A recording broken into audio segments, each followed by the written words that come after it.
basketball fans, welcome back. So about 2 weeks ago, we saw the FIBA Afrobasket window one. We saw the teams, the nations come out and play. So the groups that were active were Group B, Group D, and Group E. So the groups were set, and through that, we're able to see a couple of matchups that are quite interesting. And there were big surprises, especially coming from Group B. You could see Libya were there. I've not seen Libya play in the FIBA Afrobasket. They just checked in. And not only that, but Al Ali Benghazi, hailing from Libya, will be playing in the Basketball Africa League this year.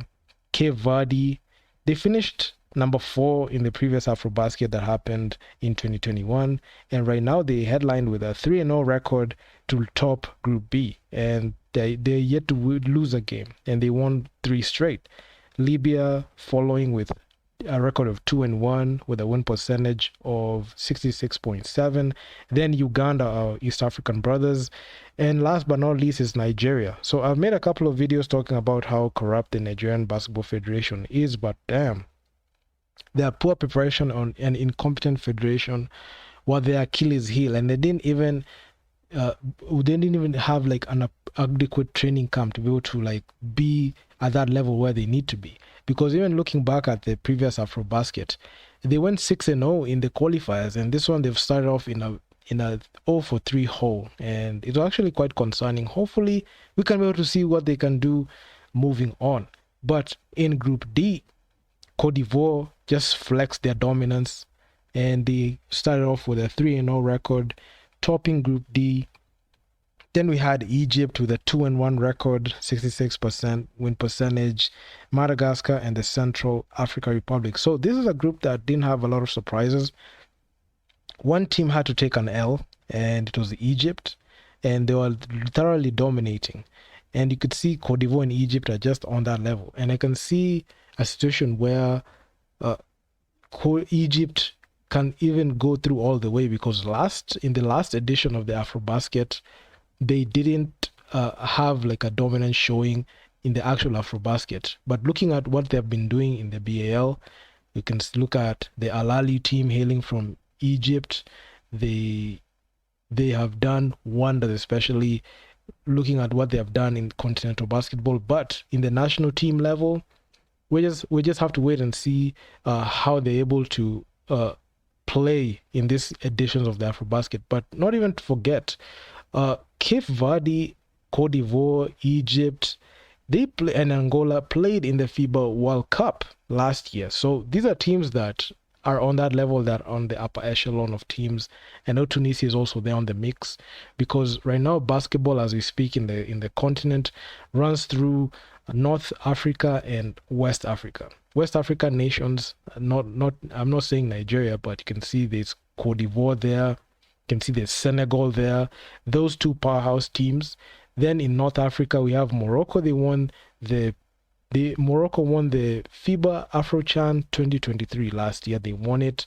And you can see Tunisia and Egypt continue to flex their dominance, as Tunisia topped Group E. And Angola were just right behind them. And it was an unbeaten versus unbeaten team, and one nation had to take an L. And with that, you can see Angola is a powerhouse team.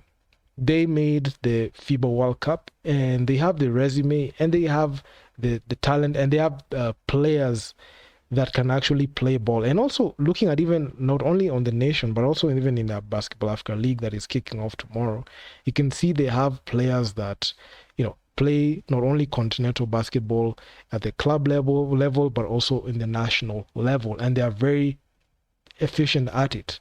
Then my home country, Kenya, finished number 3 with a desperate win against Guinea, and Guinea went 0-3. And the teams that went 0-3 are Guinea, Central African Republic, and Nigeria. So it's not a good sight to see Nigeria be down bad.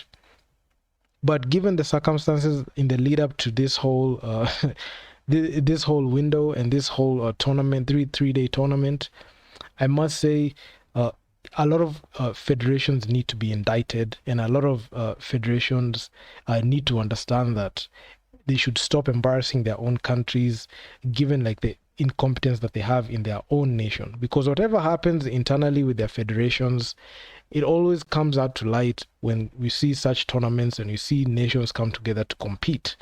So honestly, some federation officials in the Nigerian Basketball League, they need to clean up their act, honestly. Even in the Kenya Basketball Federation, majority of the time, if you've been following this channel closely, I've been talking about them majority of the time. And also, Kenya didn't even have a good performance. I know I made about 4 videos talking about the Kenyan basketball and how it happened.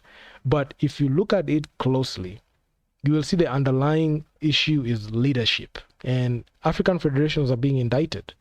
I know we have 54 federations, and right now, as we speak, a lot of them are not run with the best interest towards winning in the nation. So hopefully that mentality is able to shift as the competition level in these tournaments increases. But it was an overall good performance. There were a lot of things that I just knew off the bat. I just knew Cote d'Ivoire just going to dominate and top the group.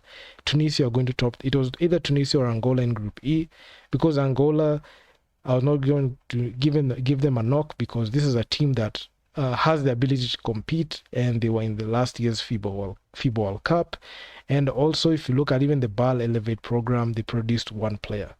And Senegal produced 5 players in the BAL Elevate program, so which was actually quite insane. And we're waiting to see them play in November, and they are headlining Group C. And we are waiting to see Group C and Group A, which is going to feature South Sudan, Congo DR, and Mali. So waiting to see that one as well, because those games are just going to be awesome and epic. And Cape Verde, well done Cape Verde. Cape Verde are just on that level too, because I remember a couple of years ago, I didn't hold them at high regard, but what they did, especially when it came to that Afrobasket run, finishing number 4, and what they were able to do in the FIBA World Cup, very commendable. And this is a team, these are nations and national teams that you need to put some respect on them very much. And also shout out to Uganda, our African brothers, our East African brothers. You can see what they did. They were able to come up of a win against Nigeria, which was actually quite good. But right now, I don't think Nigeria is on that level where they can be able to compete well. But anyway, that's just a recap on what really happened group-wise. Hopefully, you're able to see a bit of continuity in next year's FIBA Afrobasket window, the 3rd window, because FIBA, we have to wait until November to see Group A and Group C play. Then we'll have Group B, D, and E play next year. So we are going to wait for another whole 12 months to see Group B, Group D, and E basketball. So there's that. And right now, as we wait to see the Basketball Africa League kick off, hopefully you can be able to see a couple of teams and a couple of surprises, which there's some players who play for the national teams and they play at the club level, what they're going to produce. So it's still a continental affair. There's no shortage of African basketball to go around, because right now the BAL did some expansion into their league, and you're just going to be in for a treat when it comes to basketball and just talking about national basketball, because every single club represents their own country, and we're just waiting to see who rises at the top and the rankings, because they're going to do seeding games. So if you guys like the video, make sure to leave your feedback down in the comments on what you think about this whole thing. And I'm out. Peace.